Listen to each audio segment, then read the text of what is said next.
Hey guys, so I'm just making an update video today, and about last night's WrestleMania, which was, wow, that was fucking awesome, dude. One of the, I think this was the best one ever. Honestly, in my eyes, I do think that, it was amazing. That was awesome.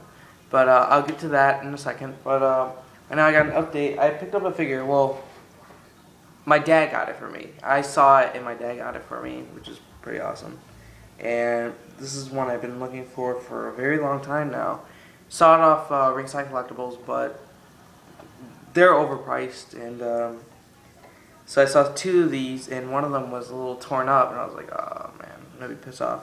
Found one that was hiding in the back, and it was in perfect mint condition. I was really happy about that.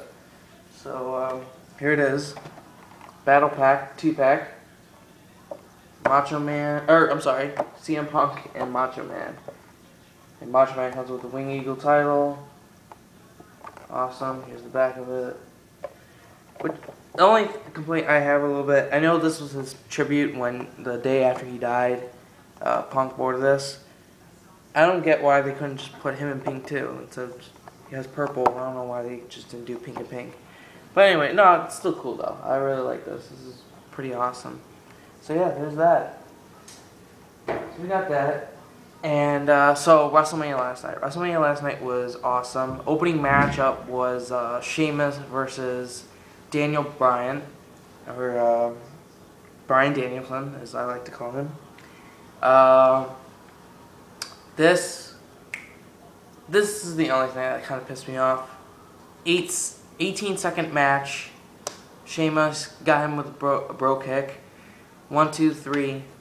Sheamus is the new world champion. I was going for Sheamus. I do like Daniel Bryan a little bit, but honestly, I don't know why WWE did this so fast. Supposedly, I read online that supposedly they wanted to beat the record for a title belt from WrestleMania 24 with Chavo Guerrero and Kane for the ECW title, and I didn't like this one bit. I don't get why they couldn't just do this for the Intercontinental title, but yeah, he hit him with the bro kick. Boom, 1, 2, 3. Sheamus is the new world champion. Next match, I believe it was Orton and Kane, right? Or was it? Oh god, I can't remember. I think it was Orton and Kane. If not, sorry. But Orton and Kane, this one was pretty good. It's actually surprised me. Kane won cleanly, which was pretty odd. Kane won with the chokeslam off the top rope to Randy Orton. It looked like Randy bit his lip because he was bleeding from there. At one point, Randy wanted to go for a punt, got caught into a chokeslam. Or did he? I think he reversed that too. But final end of that was Kane defeated Randy Orton via chokeslam from the top rope.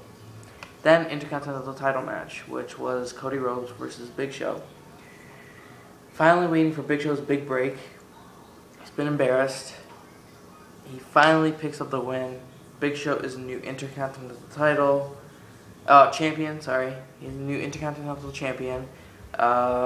He won with the, what did he win with? Oh, weapon of mass destruction, punch to the face.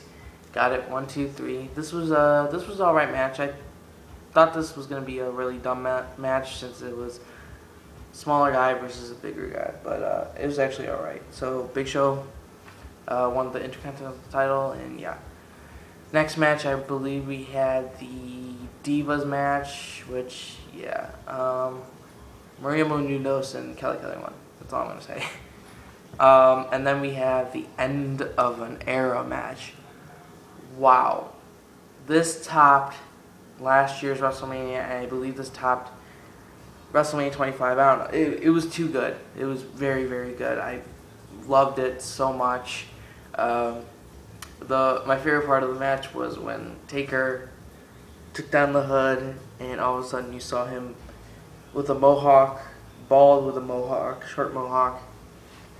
That was a great part of that was before the match even started.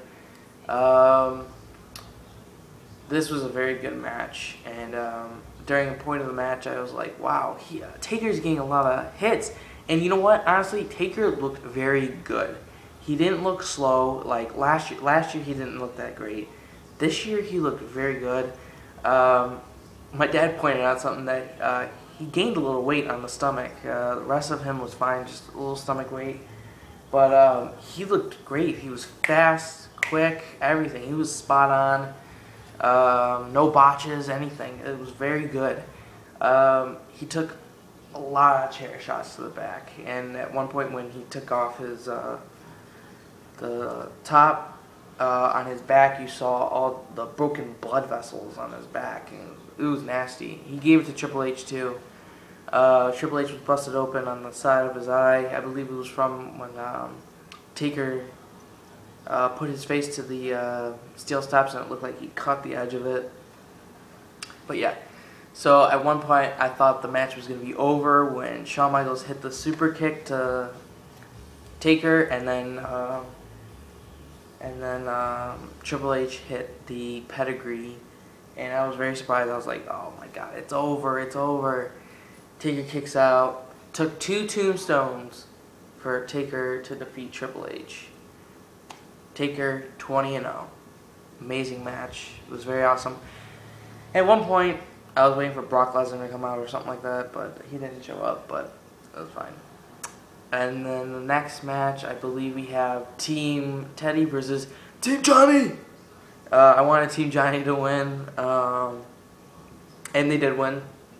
Everybody got their spots in there. Ryder was doing great in there until Eve distracted him or whatever, and then was it Dolph Ziggler that pinned him? Yeah, Dolph Ziggler pinned him, I believe. And 1, 2, 3. At the end of the match, Zack was all shocked, and Eve gave him a low blow. So that was the end of that match. Next match, I believe, was the WWE title, and that was Chris Jericho versus CM Punk, Best in the World versus Best in the World. This was a very good match. A lot of technical wrestling, a lot of submission wrestling. At one point, I thought CM Punk got the wind knocked out of him when they did the suplex outside the ring, and it looked like he landed pretty hard. But when they showed the replay, it looked like he landed on his ass. This match was I love this match. This was a really good match. Punk, my favorite spot was when Punk was going to go for a Hurricanrana off the top rope, and Jericho countered it into a Walls of Jericho, which was awesome. I've seen Jericho do that before, and that's one of my favorites. But a lot of back and forth between Anaconda Vice and Walls of Jericho. CM Punk got the Anaconda Vice and made Jericho tap out. He retained the WWE title. Very good match. But yeah, I actually thought I was going for Jericho because now there's no point in Jericho and Punk if they would continue it, because there would have been any point. But if Jericho would have won and CM Punk would have got his rematch at Extreme Rules, that would have made sense. But yeah, this was a cool match. Next, we got a segment from Brodus Clay, which was pointless. I didn't like this whatsoever, so I'm going to skip that. Once in a lifetime, the match we've been waiting for a year of waiting. The Rock versus John Cena. This match was awesome. At first, I saw Rocky in the ring. I pointed out a little thing about all we saw from Rock at Survivor Series was 10 minutes of in-ring action from him. He really didn't do anything. Arm drag, pins, arm drag, clothesline, punches, that's it. He didn't take any bumps, really. He took one bump. This one, you could see how much ring rust The Rock had. He was very slow, very botchy. He was kind of bad. I'm sorry, Rock, but he's my favorite. He's one of my favorites. It was weird seeing him like that, and he was very slow. But later on in the match, he started to pick up the pace. He did well at the end. Him and Cena back and forth, back and forth, back and forth throughout the matches. When Cena got the attitude adjustment the first time, I knew that he was going to kick out. Second time, I kind of doubted it. I was like, oh wait, what if he does not kick out? I was worried. Kicked out. I believe he gave him one rock bottom, and then he attempted the people's elbow. He got it reversed, and Cena gave him the STF, and he almost tapped out. He passed out a couple times, almost tapped out, and then we had Cena come back. Rock gave him the spine buster, people's elbow, kicked out of it, and I was like, wow, what the hell is he gonna have to do to take this? And then Rock, which rarely ever see from Rock, went on the top rope, did the dive. Cena caught him, attitude adjustment. 1, 2, oh, he kicks out. Rock kicks out. I was so happy. And then all of a sudden you see Cena kick his shoulders to the side. He takes off his armband, throws it in the crowd. He's like this. He's gonna do the rock bottom, or the people's elbow. I'm sorry. He's gonna do the people's elbow to the Rock. Goes to one rope, jumps over him. On the corner of the screen, you see Rock get up. Cena comes back, all shocked. Rock bottom, 1, 2, 3. The Rock wins. Team Bring It, all the way. We win. Place went nuts. I was so happy. And this was a cool match. I love this. This was one like they said, once in a lifetime. In the beginning of the match, they both did the head turn just like they did with Hogan and Rock. It was awesome. This was a very good match. I think this is the best WrestleMania of all time. I really, really love this match. This was amazing. 10 out of 10. This was awesome. This was an awesome one. Hopefully next year they top it. Supposedly there's going to be a rematch between The Rock and John Cena at next year's WrestleMania. So, we don't know. Gotta find out one more year again. The road to WrestleMania 29 begins tonight from Monday Night Raw.